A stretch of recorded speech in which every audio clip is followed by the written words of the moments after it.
Doctor Baba Saheb Ambedkar open university.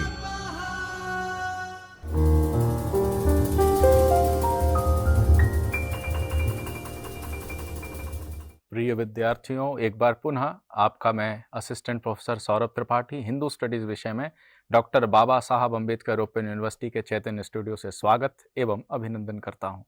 तो विद्यार्थियों, जो पिछला हमारा संवाद सत्र था उसमें हमने अनुमान प्रमाण के कुछ विषयों पर चर्चा की थी। तो उसी उपलक्ष्य में आज हम इस श्रृंखला को आगे बढ़ाते हुए आइए देखते हैं अनुमान प्रमाण को। तो अनुमान प्रमाण, व्याप्ति विशिष्ट पक्ष धर्मता ज्ञानम परामर्शः। ठीक है, हमने पिछली बार परामर्श समझा था। ठीक है, उसके बाद हमने अनुमिति समझा था और हमने अनुमान समझा था।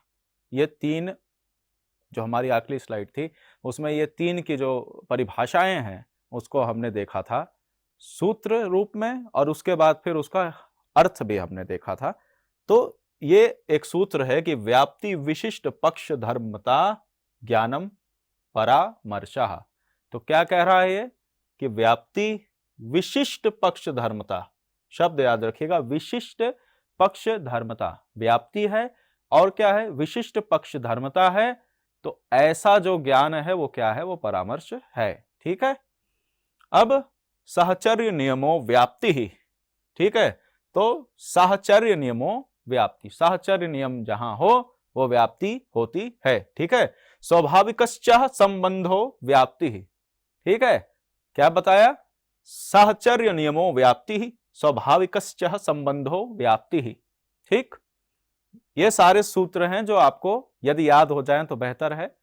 हिंदी अर्थ भी लिख सकते हैं, लेकिन अगर इन सूत्रों को आप लिखते हैं तो ये कम से कम शब्दों में आपको ज्यादा से ज्यादा समझ जो एग्जामिनर है उसको बनती है कि हाँ, आपने जो है कि पेपर में ये जो लिखा है इसका मतलब है कि आपने विषय को अच्छे से समझा और जाना है। ठीक, तो अर्थात अब यहां पे हम देखते हैं, अब इसकी जो है कि हम डेफिनेशन एक बार देख लेते हैं। तो दो वस्तुओं के साहचर्य नियम को व्याप्ति या दो वस्तुओं में स्वाभाविक संबंध को व्याप्ति कहते हैं। हम यहां देख रहे थे कि साहचर्य नियमों व्याप्ति ही, तो क्या बताया, तो दो वस्तुओं के साहचर्य नियम को व्याप्ति कहते हैं। यहां पे ये ब्रेक हो रहा है, लेकिन इसी की कंटिन्यूएशन में या करके आप इसको दोनों तरह से लिख सकते हैं। तो दूसरी बात क्या है, स्वाभाविकश्च संबंधो व्याप्ति। ठीक, इसका मतलब हो गया कि जो सहचर नियम से दो वस्तुओं के बीच में जो एक संबंध बनता है वो व्याप्ति है। अगर आप ये लिखते हैं तो ठीक, या फिर एक और बात है कि स्वाभाविकश्च संबंधो व्याप्ति ही। तो क्या बताया, या के बाद देखिए, तो दो वस्तुओं में स्वाभाविक संबंध को व्याप्ति कहते हैं। दो वस्तुओं में स्वाभाविक जो एक संबंध है उसको व्याप्ति कहते हैं। ठीक, अब इसको आप यदि समझ लेते हैं और यदि इस तरह लिख लेते हैं तो ये देखिए इतने कम शब्दों में आपको इसने ये पूरी बात कह दी है। ठीक है, देखने में शायद भारी लग सकता है कि ये कैसे शब्द हैं, लेकिन यदि ये याद हो जाए, और संस्कृत भाषा की सबसे बड़ी वास्तविकता यही है, या उसकी सबसे अच्छी बात यह है, खूबसूरती है कि वो बड़े आसानी से यदि आप निरंतर उसे पढ़ें तो वो आपके मस्तिष्क में बैठ जाती है। ठीक, साहचर्य नियमों व्याप्ति स्वाभाविकश्च संबंधो व्याप्ति ही। ठीक, अर्थात दो वस्तुओं के साहचर्य नियम को व्याप्ति या दो वस्तुओं में स्वाभाविक संबंध को व्याप्ति कहते हैं। यही दोनों डेफिनेशन व्याप्ति की है जो यहां पे हमने एक सूत्र में समझा। अब हेतु पक्षवृत्तित्वम पक्ष धर्मता, अर्थात क्या बताया, हेतु पक्षवृत्तित्वम पक्ष धर्मता। यहां पे ये ब्रेक होता है, उसके बाद इसका हिंदी अर्थ क्या है, तो हेतु का पक्ष में रहना पक्ष धर्मता है। हेतु का पक्ष में रहना हमने पढ़ा था ना, वो हेतु साध्य और पक्ष साध्य और हेतु, ये जो हमने पढ़ा था, तो ये वही बात कह रहा है। हेतु हो पक्षवृत्तित्वम पक्ष धर्मता, अर्थात हेतु का पक्ष में रहना क्या है, वो पक्ष धर्मता है। ठीक है, पक्षवृत्तित्वम पक्ष धर्मता, अर्थात हेतु का पक्ष में रहना क्या है, पक्ष धर्मता। ठीक, ये आपने समझ लिया कि व्याप्ति विशिष्ट पक्ष धर्मता ज्ञानम परामर्शः। यहां पे तो एक ही बात है कि जिसमें विशिष्ट पक्ष धर्मता की बात हो और व्याप्ति भी हो, ठीक है, तो ऐसा जो ज्ञान है वो परामर्श होता है, ठीक है। व्याप्ति विशिष्ट पक्ष धर्मतः ज्ञानम परामर्शः, ठीक। अब यहां सहचर्य नियमो व्याप्ति स्वाभाविकश्च संबंधो व्याप्ति, ये दो डेफिनेशन है। यहां सहचर्य नियमो व्याप्ति, इसका मतलब है कि जो दो पक्ष हैं या दो वस्तु हैं उनके सहचर्य नियम को व्याप्ति कहते हैं, या फिर आप इसको ऐसे भी कहते हैं कि स्वाभाविकश्च संबंधो व्याप्ति। क्या मतलब हुआ? तो दो वस्तुओं में स्वाभाविक जो संबंध स्थापित होता है या बनता है उसको भी व्याप्ति कहते हैं, ठीक। हेतु पक्ष वृत्तित्वम पक्ष धर्मता, अर्थात हेतु का पक्ष में रहना ही पक्ष धर्मता है, ठीक है। आगे देखते हैं क्या है। अब क्या बोलने उदाहरण स्वरूप बताया कि जैसे यह पर्वत वहीमान व्याप्य धूम वाला है, ठीक है। वहीमान मतलब कि जो आपने वो पढ़ा ना कि व्याप्ति वाली बात, ठीक है, कि पर्वत पर धुआं है, ठीक है। पर्वतो वहीमान धूमत्वात्, ये एक सूत्र आता है, ठीक है। यह पर्वत जो है वही व्याप्य धूम वाला है, वही मतलब हो गया आपको कि वही व्याप्त के अर्थ में समझिएगा। तो यह जो ज्ञान है वह परामर्श है, इससे उत्पन्न होने वाला पर्वत वही मान है, यह अनुमिति है, ठीक है। क्या बताया? यह तो सूत्र होगा, यह पर्वत वही व्याम धूप वाला है, यह ज्ञान परामर्श है, और इससे उत्पन्न होने वाला ये जो सूत्र बताया है यह ज्ञान कि यहाँ पर्वत वही मान धूम है, ठीक है, ये इतना बस, यह ज्ञान अनुमिति हो गया, ठीक। आप समझ गए। अब दूसरा क्या कह रहा है? जहां जहां धूम है वहां वहां अग्नि है, यह सहचर्य नियम है। जहां जहां धूम होगा वहां वहां अग्नि होगी, ठीक। यह सहचर्य नियम व्याप्ति कहलाता है, ठीक।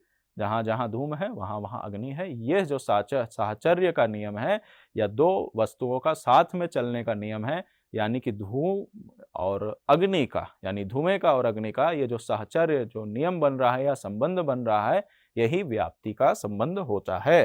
तो व्याप्य का पर्वत आदि में रहना पक्ष धर्मता है, ठीक है। व्याप्य होना यानी व्याप्य का ये जो पर्वत में रहने का जो इसका धर्म है, ये क्या है? पक्ष धर्मता होती है, ठीक है।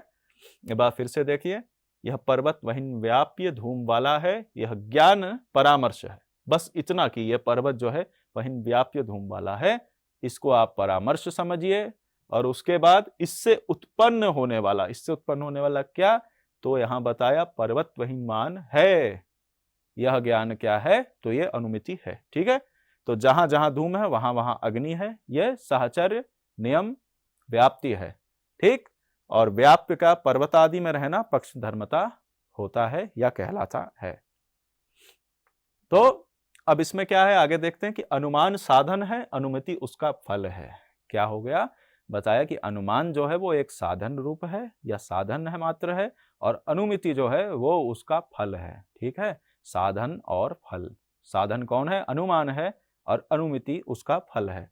और अनुमान से अनुमिति तक पहुंचने की प्रक्रिया जो है, ये जो पूरा प्रोसेस है कि अनुमान से जो हम पहुंच रहे हैं कहाँ तक? अनुमिति तक, यानी किसी चीज को क्या ज्ञान पूर्ण रूप से प्राप्त हो जाना, अनुमिति हो जाना, वो क्या है? वो परामर्श है, ठीक है। यहाँ अनुमान को साधन बताया, अनुमिति को बताया फल, और अनुमान से अनुमिति तक पहुंचने की जो यात्रा है या प्रक्रिया है उसको परामर्श बताया, ठीक। इसीलिए अनुमिति परामर्श पर आधारित होती है। और क्या कह रहा है? यदि परामर्श सही होगा तो उसका फल यानी अनुमिति भी शुद्ध होगी, ठीक है। परामर्श यदि शुद्ध हुआ, सही होगा, तो उसका जो फल है यानी कि अनुमिति वो भी शुद्ध होगी, ठीक। अब यहां देखिए अनुमान प्रमाण के स्वरूप और भेद को हम समझते हैं। तो अनुमान के 3 वर्गीकरण हैं, ठीक। क्या है? प्रयोजन। अब ये जो प्रयोजन है, किसे बोलते हैं ना कि भाई यदि आपको कहीं जाना है तो प्रयोजन क्या है? कोई यात्रा कर रहे हैं तो प्रयोजन क्या है, ठीक है। अब प्रयोजन यहाँ मनोवैज्ञानिक दृष्टि से है, ठीक है, मनोवैज्ञानिक, ठीक। अब मनोवैज्ञानिक दृष्टि से पहली बात समझिएगा कि अनुमान के 3 वर्गीकरण तो हो गए। यहाँ पहले मनोवैज्ञानिक दृष्टि यानी जो प्रयोजन है उसके अंतर्गत आने वाले 2 भेद जो है वो एक है स्वार्थानुमान और एक है परार्थानुमान। अब स्वार्थानुमान का मतलब होता है कि स्वयं के द्वारा प्राप्त किया हुआ अनुमान या स्वयं के लिए प्राप्त किया हुआ अनुमान। ठीक है, जैसे संस्कृत में हमने आत्मनेपदी शब्द और परस्मैपदी शब्द समझा था।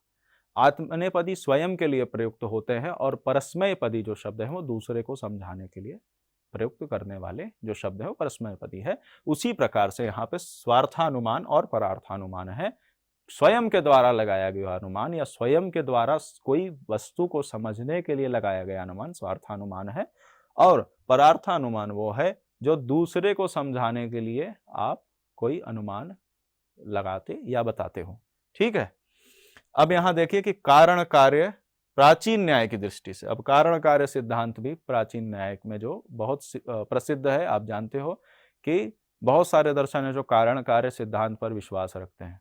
ठीक है, तो कारण कार्य प्राचीन न्याय की दृष्टि से समझिए पूर्ववत है, शेषवत है और समानतो दृष्ट है।